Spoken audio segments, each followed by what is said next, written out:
Bonjour à toutes et à tous, bienvenue dans votre magazine T'as vu qui vous est présenté par les étudiants en journalisme de l'Université catholique de Lille.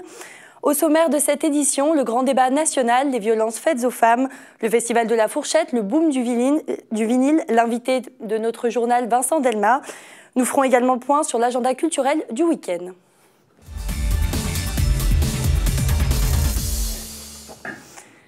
Et on commence tout d'abord avec de la politique. Le 15 janvier dernier commençait le grand débat national, l'occasion pour tous les citoyens français de faire valoir leurs idées ou leur mécontentement. L'Université catholique de Lille a elle aussi organisé son grand débat qui se déroulait mercredi dernier. Antoine Svietliki et Cyril Mode se sont rendus sur place. Mercredi dernier, la FEDE a organisé un grand débat national en fac de droit. L'occasion pour les étudiants de se rencontrer et d'échanger autour de deux thématiques, l'environnement et la citoyenneté. Alors l'événement de ce soir, c'est un grand débat national. Le but, c'est de donner la parole aux jeunes, donner la parole en fait à la tranche d'âge qui a été réellement absente de ce grand débat. Les jeunes ne se sont pas sentis assez impliqués vis-à-vis de ce grand débat national. Ils se sont peut-être dit que c'était quelque chose pour les actifs ou les personnes retraitées. Il faut savoir que ce grand débat national, il concerne vraiment tout le monde et que tout le monde a le droit de donner son avis. Et c'est pour ça que du coup, nous, on a vraiment insisté pour faire un débat par les jeunes et pour les jeunes. Lorsqu'on a commencé à organiser le grand débat national, on nous proposait 4 thématiques. Nous, on a choisi d'en prendre 2 parce qu'à notre sens, c'est les thématiques qui plaisent le plus aux jeunes et en fait parce que c'est celles qui les concernent directement. Donc la première sera celle de la transition écologique parce qu'on pense que les jeunes, on sera à la fois les acteurs et c'est nous qui sommes directement concernés en fait par la transition écologique. Et l'autre thématique, c'est la démocratie et citoyenneté parce qu'en fait tout jeune est citoyen et tout jeune a la possibilité de s'engager de manière citoyenne. Donc on pensait que c'est on pense que c'est les 2 thématiques qui touchent le plus les jeunes. Voilà pourquoi on les a choisis. Ces 2 sujets ont été choisis car ils touchent directement les jeunes, même si certains voient déjà au-delà de ces 2 thèmes. En tant qu'étudiant, ce soir, j'ai pris que démocratie et citoyenneté. Voilà, c'est le sujet qui me passionnait le plus ce soir. Sinon, il y en a plein en ce moment, mais majoritairement les questions de défense nationale et de géopolitique. Et la stratégie aussi qu'on doit avoir sur les 50 années à suivre. Un débat avec une forme innovante qui permet à tous les étudiants de s'exprimer, mais aussi d'échanger leurs opinions. On a 16 animateurs en tout, et donc 8 animateurs pour le thème de la démocratie et de la citoyenneté, 8 pour le thème de la transition écologique, de manière à casser les groupes de sympathisants politiques, casser les groupes d'amis. On a choisi de faire un tirage au sort, c'est-à-dire que les gens, lorsqu'ils arriveront sur l'événement, ils auront le choix de leur thématique, mais ils n'auront pas le choix de leur groupe, de manière à ce que justement, comme je te le disais, on casse les groupes, et de manière en fait que il y a une réelle pluralité d'opinions dans les différents ateliers. Parce qu'en fait, on pouvait aussi faire un débat à 300 dans cette salle, mais on avait peur que ce soit les gens les plus confiants qui osent prendre la parole et les gens un peu moins confiants qui du coup ne puissent pas s'exprimer. Et du coup, on n'aurait pas été dans les réelles conditions d'un débat, mais plus dans les conditions d'un meeting en fait. Et nous, ce qu'on avait envie de faire, c'était un réel débat. Il vous reste jusqu'à ce soir pour vous exprimer sur les sujets qui vous tiennent à cœur via le site granddébat.fr. Cyril nous a rejoint sur ce plateau. Bonjour Cyril. Bonjour. Alors, on a vu dans le reportage que les jeunes ne se sentaient pas forcément concernés par ce grand débat. Est-ce qu'ils ont répondu présents malgré tout ce mercredi? Alors oui, il y avait quand même plus de 100 étudiants qui étaient présents à l'Amphi Saint-Louis. Il faut savoir que ce grand débat était sur inscription, il fallait s'inscrire pour y accéder. Donc il y a plus de 100 étudiants qui étaient tous issus de différentes écoles, donc soit FLD, ESPOL, FLSH, mais quand même des écoles de l'Université catholique de Lille. Donc ils ont tous eu l'occasion de donner leurs avis en petits groupes sur les sujets qui les intéressaient. Donc il y avait au choix transition écologique ou alors démocratie et citoyenneté. Et donc avec Antoine, on a pu assister à ces débats en petits groupes. Et on a vu que les animateurs laissaient la chance à chacun de s'exprimer et que toutes les opinions étaient écoutées et respectées en suivant la charte du grand débat national, parce qu'il y a une charte bien précise qui doit être suivie lors de tous les débats. Bref, c'était une ambiance propice à la créativité et à la réflexion qui a permis de voir éclore de nombreuses idées qui seront remontées au gouvernement grâce à la plateforme officielle du grand débat. D'accord. Et donc, en quoi est-ce que la forme de ce débat était-elle différente de celle du débat traditionnel? Alors la FEDE, justement, qui a organisé l'événement, a voulu casser l'image du débat traditionnel, comme on le voit souvent à la télé, avec une personne debout qui anime, qui donne la parole un peu à tout le monde. D'accord. Comme expliqué dans le reportage, tout le monde était séparé en petits groupes aléatoires. Les candidats avaient le choix de leur sujet, mais pas de leur groupe. Et donc ils étaient assignés aléatoirement à des groupes, ce qui favorise la pluralité des opinions et ce qui évite que les amis ou les gens de même bord politique ou de même conviction se mettent ensemble et discutent uniquement entre eux, et ce qui n'encourage pas forcément le débat. D'accord, et merci pour ces précisions, Cyril. Samedi dernier à Lille, 500 personnes ont manifesté à l'occasion de la Journée internationale des droits de la femme. Depuis près de 2 ans, un accueil de jour a été ouvert à Lille pour les victimes de violences faites aux femmes. Un reportage de Charlie Créter et Valentin Delepaul.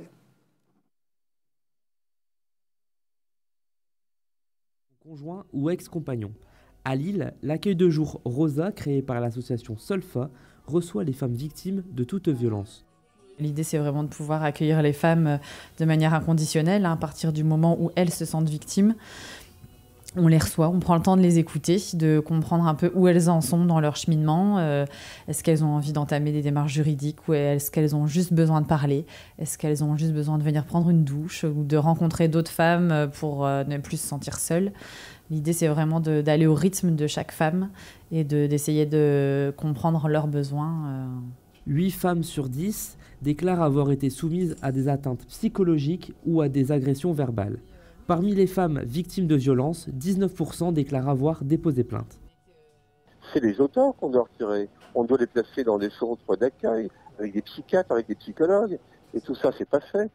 Alors à partir du moment, en tant que la justice continuera à statuer sur des conséquences, c'est-à-dire sur des violences avérées ou des meurtres avérés, il n'y a pas grand-chose qui changera.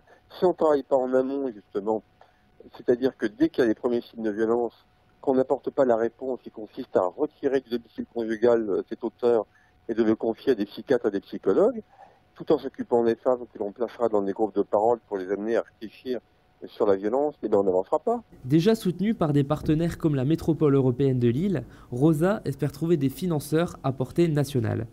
Certaines ARS financent des actions comme la nôtre sur d'autres territoires, mais pas dans les Hauts-de-France pour l'instant. On attend encore beaucoup des politiques, même si on est aidé, soutenu, ce qui a pu permettre la création de cet accueil de jour. Enfin, voilà, il y a encore des choses à travailler, notamment au niveau des hébergements. En tout cas, on essaye aussi de se battre pour que l'Agence régionale de santé puisse aussi prendre en considération les violences conjugales et les violences faites aux femmes comme un problème de santé publique. 200 000 femmes sont victimes de violences physiques ou sexuelles en France. Un numéro de téléphone gratuit, le 3919, a été mis en place pour venir en aide aux victimes. Charlie nous a rejoint sur le plateau du Media Lab. Bonjour Charlie. Bonjour Pauline. Alors j'ai quand même une question. Comment Rosa parvient-il à se faire connaître tout en restant très discret par rapport aux maris violents qui ne doivent pas le connaître justement? Alors justement, il cible les partenaires professionnels comme l'UTPAS, c'est-à-dire l'unité territoriale de prévention et d'action sociale, pour faciliter également un accompagnement avec les assistantes sociales. Il se rapproche également du commissariat ou encore de la prise en charge sociale dans les hôpitaux, ou encore, enfin, tous les lieux possibles où tous les lieux où une victime peut rencontrer un professionnel en fait. Et il y a également des affiches qui sont mises en place chez les médecins généralistes ou encore dans les associations de quartier. Donc, et quels autres dispositifs sont mis en place en fait pour lutter contre les violences faites aux femmes? Alors, il y a le numéro qu'on a mentionné à la fin, le 3919, le numéro de la Fédération nationale Solidarité Femmes. Et depuis 2011, il y a également un nouveau dispositif, ce sont les téléphones grave danger, qui sont mis en place par les forces de l'ordre. En fait, ce sont des téléphones mobiles à une touche directe, mettant directement en lien la victime avec les secours. Il est attribué par le procureur de la République pour 6 mois renouvelables pour, je cite, en cas de violence conjugale ou viol. Et au 31 décembre 2018, on dénombrait justement 837 téléphones grave danger mis en place pour 400 interventions des forces de l'ordre. Donc ça facilite considérablement le travail des forces de l'ordre pour ce genre de violence. Eh ben, merci Charlie pour ces précisions. Espérons que ces dispositifs permettent de faire baisser le nombre de violences faites aux femmes chaque année. On vous en parlait la semaine dernière dans l'agenda culturel. La Fourchette organise son premier festival. Pendant un peu plus d'1 mois, une trentaine de restaurateurs du Nord-Pas-de-Calais ont décidé de mettre des petits prix à l'affiche. Un reportage signé Clara Lefebvre-Manon et Victoire de Meulenard. Plus de 20 millions d'utilisateurs se connectent sur le site La Fourchette chaque mois en France. À l'occasion de son premier festival, le site d'adresse gourmande en ligne tente de devancer ses concurrents, dont le guide Michelin ou Groupon, avec de fortes promotions. Une offre alléchante pour nos restaurateurs qui veulent surtout gagner en visibilité et concurrencer leurs homologues. Et ici, ça marche vraiment bien avec La Fourchette parce que j'ai quasiment 100%. Ma salle elle est complète souvent le midi et le soir. Et quasiment, c'est des réservations à 90% par La Fourchette. Donc, on peut mieux gérer au niveau du personnel, aussi bien au niveau de matières premières. En fait, les clients, souvent, ils laissent leur avis. Donc il y a deux avantages. Une, ça nous permet de corriger nos erreurs s'ils ne sont pas contents ou mécontents. La deuxième chose aussi, que si on a des avis positifs, ça nous permet de monter un peu sur les réseaux sociaux et tout ça. Dans le Nord, 25 restaurants se sont inscrits à l'événement.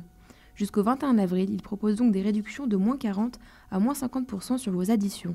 La société recense plus de 40 000 restaurants, une aubaine pour le client. L'outil lui permet de trouver facilement un restaurant et de vérifier sa disponibilité en temps réel. Comme cela, ça me permet de découvrir. Si ça me plaît, je peux emmener d'autres personnes. C'est assez diversifié aussi, puisque selon les types de restaurants, les offres peuvent être présentées à des prix différents, selon on va dire la gamme du restaurant.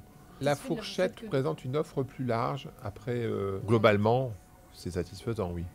Les enseignes de restauration comptent sur les quelques 8 millions d'avis déposés par les clients sur la plateforme. L'objectif est d'amener une nouvelle clientèle et d'en fidéliser une autre. Mais ce système a-t-il vraiment bon goût dans nos assiettes ? C'est plus pour se faire un peu plus connaître qu'autre chose, quoi. Mais non. Il y a un petit plus, mais c'est pas net. C'est un petit plus, il y a on va dire 20%. Quoi. Mais nous, on leur offre quand même moins 40% sur une addition hors boisson quand même. Quoi. Mais s'ils ne jouent pas le jeu, s'ils nous prennent une carafe d'eau, on est complètement perdant. Parce que la fourchette nous prend en plus 2 € en plus par réservation par client. Quoi. Donc par exemple, ce midi, on a une table de 3 qui est réservée avec la fourchette. Ça nous coûte 6 € à la fourchette quoi, en plus. Ouais. Une offre donc à double tranchant pour nos restaurants.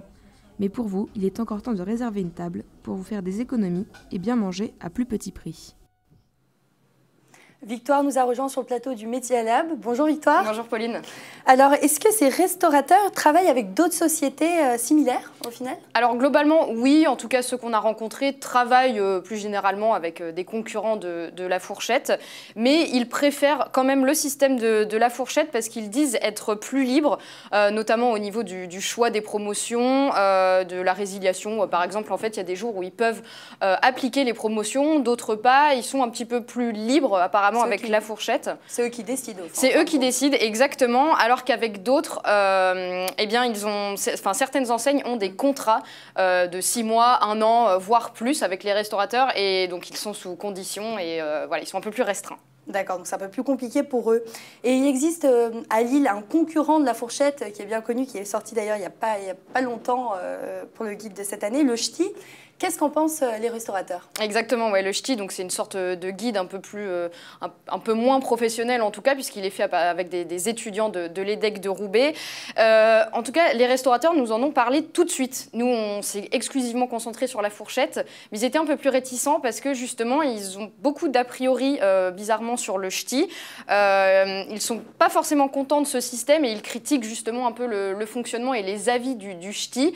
Pour eux, ils ne sont pas assez légitimes en tout cas. Et on va dire qu'ils se pointent dans les restaurants visiblement comme ça, à l'inconnu. Et visiblement, ils sont très critiques. Et voilà, ils estiment qu'ils ne sont pas assez légitimes vis-à-vis de leur avis, en tout cas par rapport aux autres plateformes où on peut laisser des avis comme sur la fourchette. Il y a un énorme contraste en tout cas.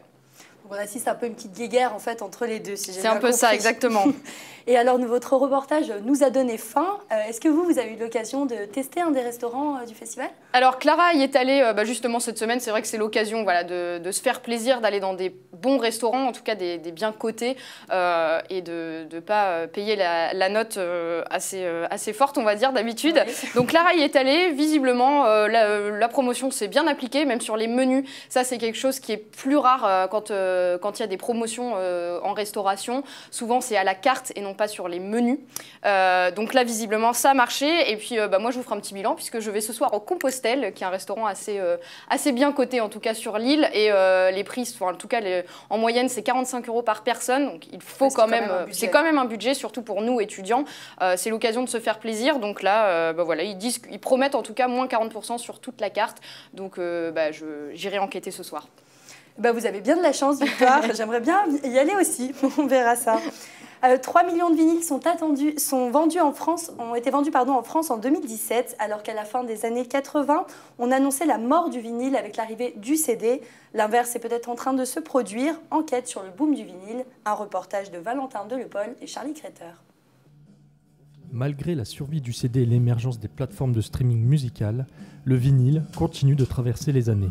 En 10 ans, son chiffre d'affaires est même passé de 0,6 à 12% du marché du disque. Une durée de vie due à une certaine nostalgie pour ces célèbres disques noirs, apparus en 1948, mais également au côté prestige et vintage qu'ils apportent. Par rapport à un CD, tu as une chaleur qui se dégage du son que tu ne retrouves pas dans le CD. Le son est plus métallique, plus froid sur un CD par rapport à un vinyle. On assiste depuis quelque temps à un retour en force, vraiment avec le retour des platines vinyles en vente en magasin et la plupart des artistes qui sortent leurs albums directement en vinyle également. Selon le syndicat national de l'édition phonographique, 90% des ventes de vinyles se sont réalisées chez des disquaires en 2017. Pour certains d'entre eux, son succès ne sera pas éternel face au développement de la dématérialisation des supports musicaux. Quand on est passé du vinyle au CD, c'est juste que le vinyle, il y avait des inconvénients quand même à l'utilisation quotidienne. Ça s'use, c'est pas facile à transporter, tu peux pas l'écouter dans ta voiture, tu peux pas l'écouter sur toi, alors une grosse patine. Notamment en termes de qualité sonore, je pense qu'effectivement là, la technologie fait beaucoup de progrès.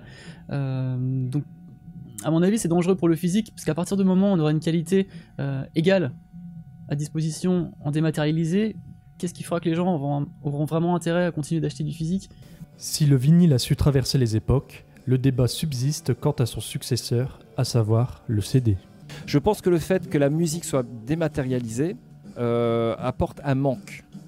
Donc ce retour au support, que ce soit vinyle, que ce soit peut-être CD dans quelques années, je crois que les gens cherchent quelque chose, ils cherchent un objet à manipuler. Donc pourquoi pas, oui, un retour au CD dans quelques années. Cette année, c'est la première année où les ventes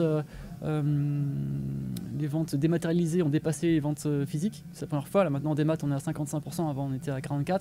Donc, petit à petit, mine de rien, on grignote des parts de marché. Et à long terme, je pense que ouais, le CD va disparaître. Autre preuve de ce regain pour le vinyle, le Discard Day. Depuis 2011, cette journée internationale des disquaires indépendants se veut être une fête célébrant son retour. Organisée partout en France et également à Lille, la prochaine édition se déroulera le samedi 13 avril 2019. Valentin Delepol et Vincent Déméa nous ont rejoints sur le plateau du Media Lab. Bonjour Valentin, bonjour Vincent. Bonjour. Alors avant d'en venir à notre invité, on va quand même faire le point sur les vinyles avec Valentin. Pourquoi le vinyle est un objet collector pour certains? Alors, il y a un côté nostalgique déjà dans le retour du vinyle. Il faut savoir que les bourses aux collections ou la foire du disque, qui aura d'ailleurs lieu le 13 avril prochain à Lille, ce sont des gens qui viennent glaner d'anciens vinyles dans ces foires. D'ailleurs, le public cible est assez large, puisqu'on a d'un côté ceux qui ont toujours connu le vinyle, les collectionneurs et puis les jeunes qui découvrent cet objet. Pour certains d'ailleurs, le vinyle peut même servir de décoration. Des disques spéciaux en vente sur le marché sont d'ailleurs très recherchés par les collectionneurs. D'accord. Et alors, comment expliquer cet engouement pour le vinyle? En fait, certaines choses n'existent plus sur le marché, donc ce n'est pas forcément réédité. On assiste au retour de certains albums, comme les anciens de Michael Jackson ou encore de Queen. D'ailleurs, le disquaire que nous avons interviewé nous confiait que depuis la sortie de Bohemian Rhapsody, il n'y a plus d'album de Queen car tout est vendu dans sa boutique. Et ensuite, concernant les collectionneurs, eux, ils préfèrent les anciennes éditions plutôt que les rééditions, notamment pour la qualité. Ensuite, concernant les jeunes générations, le vinyle est un objet de curiosité, d'où l'engouement donc pour le vinyle. Et il faut savoir qu'en l'espace de 10 ans, le chiffre d'affaires du vinyle est passé de 0,6% à 12% du marché du disque. D'accord. Et à l'image du vinyle, est-ce qu'il y a d'autres objets vintage qui pourraient revenir à la mode? Eh bien oui, figurez-vous que la cassette audio revient à la mode. Elle reconnaît un regain d'intérêt ces dernières années, au point qu'en Bretagne, l'entreprise Mulan Industries relance la production cassette. Des albums d'artistes ou des bandes originales sont d'ailleurs sortis récemment en version cassette audio. On compte 118 200 cassettes vendues aux États-Unis et 50 000 au Royaume-Uni. Alors en revanche, le CD, lui, risque de disparaître progressivement, notamment à cause de la menace digitale qui est grandissante. D'accord, et merci pour vos précisions, Valentin. Bonjour Vincent Déméa. Bonjour. Vous êtes commerçant dans une boutique éphémère du Vieux-Lille qui subit en ce moment de plein fouet la crise du Brexit. Qu'est-ce qui s'est passé la semaine dernière? Pour faire simple, on a eu nos colis qui ont été bloqués directement à la douane pendant quasiment une semaine. Donc du coup, manque de produits, rupture de stock, ce qui est problématique pour nous. Parce qu'on le rappelle, donc vos produits viennent d'Angleterre. Pour une partie, pas toutes. Alors quels sont les produits justement qui viennent d'Angleterre? Quasiment toute la partie Nobel Collection, principalement. Après, on a d'autres fournisseurs qui viennent un peu d'Allemagne, mais dans tous les cas, ça passe quand même par niveau de la douane. Donc une fois que c'est bloqué, au niveau de la douane, ça reste bloqué. Et ça s'est chiffré à combien de produits qui n'ont pas été reçus du coup, la On semaine était sur dernière 3-4 palettes, donc ça fait à peu près 5 ou 6 000 produits. D'accord. Voilà. Donc, ce qui est quand même important. Est-ce que vous allez de nouveau impacté par le Brexit? On a entendu hier aux informations que la sortie de l'Union allait être reportée encore. Vous, est-ce que vous avez peur aujourd'hui? Oui, peur. Si on n'a pas de produit, on ferme la boutique, ce qui nous est arrivé lundi dernier. Maintenant, on nous assure qu'effectivement, on va avoir des produits, notamment tout le temps, parce qu'ils ont décidé de lancer des petites palettes. Enfin, quand on doit avoir 3-4 palettes géantes, on a des petites quantités qui vont sortir à chaque fois. Donc du coup, non, on ne devrait plus avoir de problématique là-dessus. Maintenant, entre ce qu'on nous dit et ce qui se passe, on verra bien. Et la dernière fois, est-ce que vous avez été prévenu en amont que ces livraisons ne pourraient pas être effectuées? Du tout. On l'a découvert le jour même, le lundi, pas de livraison, le mardi, pas de livraison. Appel au niveau du dépôt, pas de livraison. Donc on a dû faire un peu les recherches et savoir qu'en fin de compte, nos produits étaient bloqués directement au niveau de la douane, quoi. Et est-ce qu'au niveau des clients, on comprend ce problème d'acheminement ou les clients ne comprennent pas? Non, complètement. Les clients comprennent assez bien. Ça demande du temps. Ça demande de prendre du temps sur nous pour leur expliquer de A à Z qu'est-ce qui se passe. Mais généralement, à la fin, ils comprennent tous. Donc ça, c'est plutôt cool. Et après, donc, le démarrage quand même à succès de votre boutique dans un premier temps, est-ce que vous, aujourd'hui, vous ressentez une baisse de votre chiffre d'affaires ou ça va là, à l'heure actuelle, non. Alors, oui, par manque de produits, parce que du coup, moins on a un produit, moins on vendra effectivement. Mais en termes de fréquentation, non. Depuis le 2 mars, on a la même clientèle le samedi. C'est même amplifié samedi dernier. On est passé à 2 heures de queue pour rentrer dans le magasin. La semaine, on est plein à craquer tout le temps. Là, je prends un peu sur mon temps justement pour être là. Et je sais que mon collègue il va être tout seul et que ça va être un peu le boxon pour lui. Donc non, pour l'instant, en 2 semaines, on n'a pas vu de baisse. On n'a pas vu de baisse au niveau des ventes ni des fréquentations. Donc je pense que ça va durer un petit moment encore. Donc on le rappelle, votre boutique sera ouverte jusqu'au 30 avril. Alors, plus vraiment. Non. Donc voilà, par rapport à cette petite problématique de la semaine qu'on a eue, on a décalé jusqu'à mi-mai. D'accord. Pour justement rattraper cette semaine-là au niveau des gens qui sont venus, qui ont été déçus de ne pas trouver la boutique avec les produits nécessaires. Donc là, on bloque jusqu'au mi-mai. Après, derrière, on n'est pas une boutique éphémère en termes de local, on est juste une boutique éphémère en termes de licence. C'est-à-dire que là, pour l'instant, on est sur la licence Harry Potter qu'on propose sur 2 mois. Et là, on passera sur une autre licence par la suite. Est-ce que vous avez déjà des idées de cette prochaine licence? Pas vraiment. On aime bien fonctionner au jour le jour, donc on décidera à peu près laquelle on choisira peut-être 2 semaines avant la fin. D'accord. Et écoutez, je vous remercie d'avoir été notre invité. Mais merci à vous. Bon courage à vous et on espère que ça se décoincera avec ces histoires du Brexit. Pour l'instant, ça commence. Et écoutez, tant mieux. Bonjour Caroline, vous nous avez rejoint sur le plateau. Bonjour Pauline. Alors, il y a eu beaucoup d'événements à prévoir à Lille ce week-end. Tout à fait. Alors, on commence tout de suite avec une vente de vinyle. Est-ce que vous pouvez nous en dire un peu plus? Oui, alors c'est une vente de vinyle. En fait, il y a eu 2 ventes déjà cette année par Funny Vintage et Paris Love Vinyl. Et ils se réunissent en fait tout simplement parce que ça a eu un énorme succès. Et donc, ce sont les meilleurs vendeurs de France, de Belgique et du Pays-Bas qui se réunissent ce week-end pour vendre pas moins de 30 000 vinyles. Il y aura donc 30 vendeurs et également donc, de la musique pour mettre de l'ambiance avec 8 DJ. L'entrée est à 3 € et ça se fera au Hall des Sucres, 1 rue de l'Entrepôt à Lille. D'accord, et on m'a parlé également d'une exposition gratuite inédite. Oui, alors en fait c'est au Palais des Beaux-Arts, c'est à cet endroit qu'on pourra redécouvrir les fameux plans qui sont hyper réalistes et qui sont reconnus dans le monde entier, qui étaient jusqu'alors abîmés, donc ils ont été remis en état pour pouvoir être découverts, et donc c'est les plans en relief de plusieurs villes du monde qui sont vraiment, ce week-end, on peut les redécouvrir au Palais des Beaux-Arts de manière gratuite et c'est vraiment quelque chose d'inédit. Merci. Et on va aussi passer au retour du mapping. Est-ce que vous pouvez nous en dire un peu plus? Oui, alors le mapping à Lille, c'est vraiment une institution. Les Lillois aiment vraiment ça. Et c'est pour ça que l'association Rencontre Audiovisuelle a décidé de créer un concours dans lequel des étudiants, des particuliers peuvent créer un mapping. Et donc là, ils vont présenter leur projet. C'est donc samedi soir à 19 h à l'Hybride de Lille. C'est gratuit. Et donc, après avoir créer leur mapping, ils vont pouvoir les diffuser enfin ce samedi. Donc il y aura au total 6 mappings, 6 installations qui seront exposées à l'Hybride de Lille. Est-ce qu'on sait combien il y a de groupes qui participent? Donc il y a 6 installations et après, en fonction des affinités, ils sont plus ou moins par groupe. Ça peut être une personne toute seule, mais c'est vrai que ça demande du travail parce que les installations se font des fois sur des objets, des fois dans des pièces, des fois sur un simple mur, des fois sur carrément des monuments. Donc en fonction de la grandeur de l'installation, il y a plus ou moins de monde. Il n'y a pas vraiment de règles en fait, si je comprends bien. Voilà. D'accord.